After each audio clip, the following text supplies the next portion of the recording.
The story opens with a dazzling illusion, a coastal mansion filled with sunlight, laughter, and the hum of wedding preparations. But beneath the perfection, Emma Carter's trembling hands betray a deep unease. As her mother adjusts the veil, Emma stares into the mirror, seeing not a joyful bride, but a trapped woman seconds away from collapse. Every detail, the flawless gown, the polished smiles, the floral scent, becomes suffocating.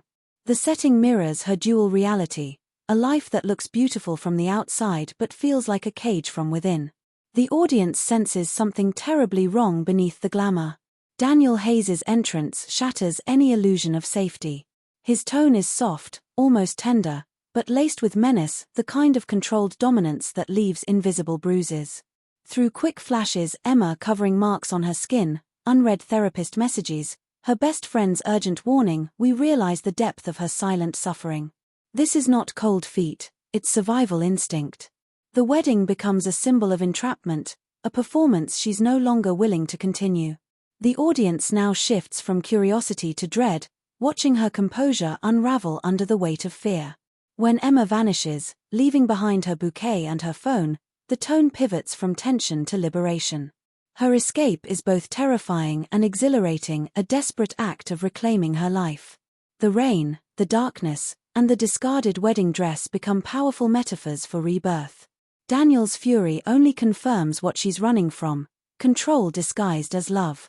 As her veil floats away and her dress glows in the truck's headlights like a ghost, the audience feels both grief and triumph. Emma's disappearance isn't loss, it's the first breath of freedom after years of suffocation. 3 months after vanishing, Emma Carter has transformed into Claire Monroe, a woman trying to rebuild herself in the quiet refuge of Harbor's Edge. The town's salty air and slow rhythm offer anonymity, but not peace. Working at a bookstore cafe, she finds comfort in routine, steaming lattes, stacking novels, the soft murmur of waves nearby. Her new identity is both shield and prison. Every smile feels practiced, every conversation measured. Her cropped hair and simple clothes symbolize a shedding of the past, yet in her eyes lingers the weight of secrets too heavy to leave behind completely. Through tender yet painful flashbacks, we see what drove her to run. Daniel's abuse was never overtly violent, it was psychological warfare. He controlled her money, isolated her from friends, and twisted her reality until she questioned her sanity. His manipulations were subtle enough to seem loving from the outside but deadly within. Meanwhile, Emma's parents, blinded by appearances and reputation, only deepened her guilt. Her mother's voicemails echo through her solitude, accusing her of disgrace. These reminders haunt her every night as she writes in her journal, torn between freedom and unbearable shame. Then comes Ethan Brooks, a quiet soul whose gentleness unsettles her precisely because it feels safe. A local carpenter with kind eyes and a patient heart, Ethan meets her where words fail, over morning coffees and comfortable silences.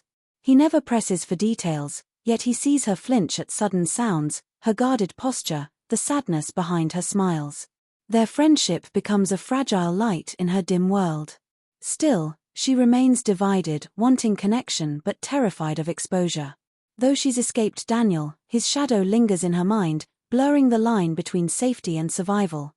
The peace Emma built begins to crack one quiet evening at the cafe. A news anchor's voice fills the room. Prominent attorney Daniel Hayes is set to marry again, 6 months after his fiancée's mysterious disappearance. The words slice through her calm like glass. Her hands tremble as she drops a cup, memories flooding back, the lies, the control, the suffocation. The world believes she's dead, and Daniel has moved on effortlessly.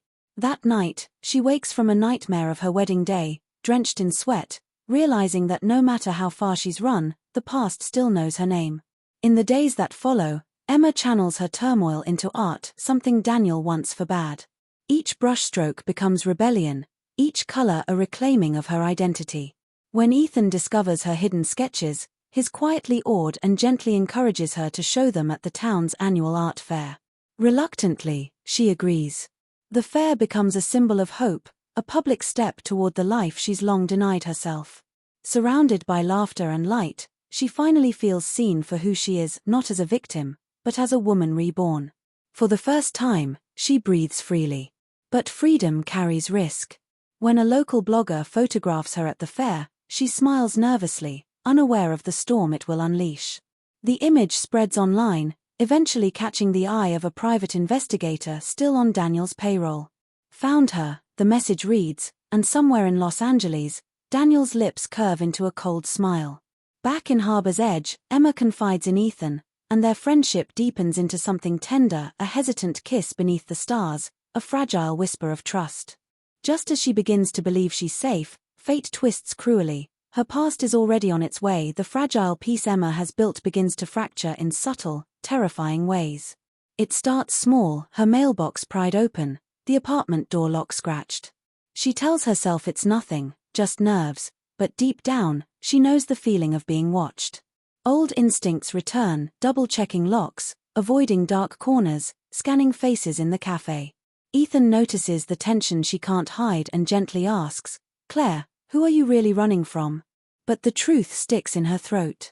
To say Daniel's name aloud would make him real again, a ghost suddenly flesh and near. Meanwhile, Daniel rehearses his charm before the cameras, preparing for his engagement interview. His control is immaculate, the smile, the poise, the perfect narrative of loss and recovery.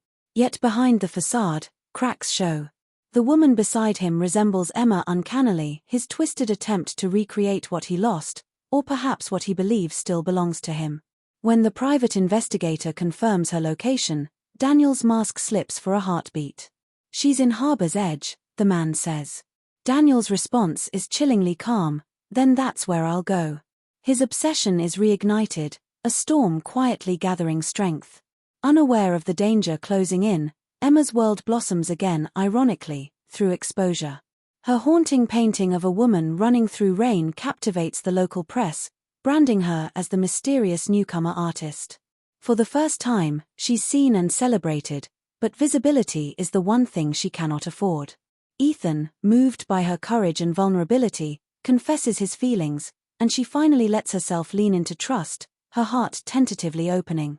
Yet every smile, every touch, carries an undercurrent of dread. The life she's building, her art, her love, her fragile rebirth, trembles on the edge of collapse. The night is drenched in rain, the streets glistening under dim streetlights as Emma locks up the cafe and begins her walk home. The rhythmic downpour soothes her until she sees it, a black car idling near her apartment. Her pulse quickens. Then, through the mist, Daniel steps out, immaculate as ever, his calmness more terrifying than rage. "You've had your little adventure," he says softly. "Now let's go home."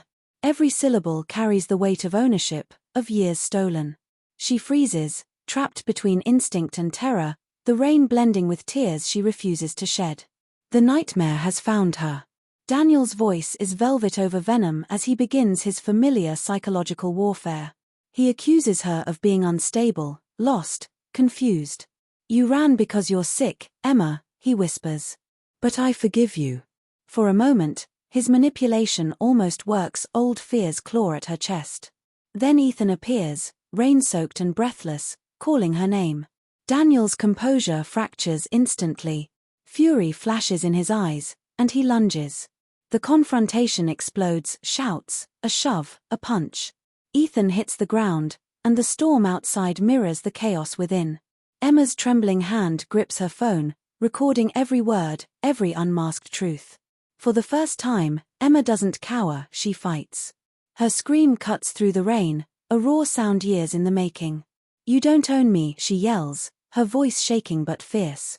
She calls the police as Daniel's threats spiral into desperation. When the officers arrive, he instantly switches back to his polished persona, charming and articulate, claiming it's all a misunderstanding. But Emma, soaked and trembling, holds up her phone. The video plays, the violence, the manipulation, the mask ripped away. In that moment, she reclaims everything he tried to destroy. Her silence finally breaks and saves her. Justice begins where fear once ruled. Daniel is arrested for assault and stalking, his polished reputation crumbling under the weight of truth. The media that once adored him now tears apart his facade, exposing the monster behind the charm. For Emma, watching his downfall isn't about revenge, it's about closure. She no longer trembles at the sound of his name. The control he held over her dissolves as the world finally sees what she endured. For the first time, the narrative belongs to her, not the man who tried to rewrite her life. She has survived, and now, she's seen. In court, Emma's transformation reaches its peak. Standing before the judge, she speaks clearly and steadily, recounting years of manipulation, control, and fear, every invisible wound laid bare. The courtroom becomes her rebirth, a sacred place where silence turns into power. Her testimony doesn't just convict Daniel, it liberates her. When the verdict is read, she exhales years of suffocated breath. Later, she legally becomes Claire Monroe, not to disappear again, but to reclaim her identity on her own terms. The name isn't an alias anymore. It's her truth, the name of a woman reborn from ruin. Months later, Claire opens her art studio, Second Light, a space bathed in warmth and hope. Her first exhibit features a haunting centerpiece, her wedding veil, framed beneath glass, transformed from a symbol of captivity into one of freedom. Visitors see beauty, she sees resurrection. Ethan visits quietly, his arm still bandaged, his smile gentle. There are no confessions or promises, only peace, two survivors finding stillness together. As the sun filters through the windows, Claire finally feels whole. She no longer runs from who she was. She walks forward, not Emma the victim, but Claire, the artist, the survivor. A year later, the sea is no longer a place of fear, but of reflection. Claire sits on the same stretch of sand where she once hurled her phone into the waves, the act that marked the end of one life and the uncertain beginning of another. Now, she sketches calmly, the ocean's steady rhythm mirroring her heartbeat. The horizon stretches wide and golden, limitless, like her future. Every line she draws feels intentional, free of trembling. She no longer looks over her shoulder. The past hasn't vanished, but it no longer owns her. Peace, at last, feels possible. Nearby, a small girl drops her seashell, and instinctively, Claire bends to pick it up, placing it gently back into the child's hands. Their brief exchange, a smile, a simple thank you, radiates quiet grace. It's a fleeting moment, but symbolic, a hand extended, innocence restored. The woman who once feared touch now gives warmth freely. She has learned that healing doesn't come in grand gestures but in small, ordinary mercies, the kind that remind you the world can still be kind, and that you can, too. Claire's gentleness has become her greatest strength. As the scene widens, Claire's voice carries softly over the waves. For years, I planned my escape. But what I never planned for was what comes after. Turns out, freedom isn't running away, it's choosing who you become when the world stops chasing. Her sketchpad reveals an image of herself standing on a cliff beneath a rising sun, not as a bride, not as a fugitive, but as her true self. The camera lingers as the tide washes the shore clean. The story ends not with triumph, but with peace, quiet, earned, and beautifully human.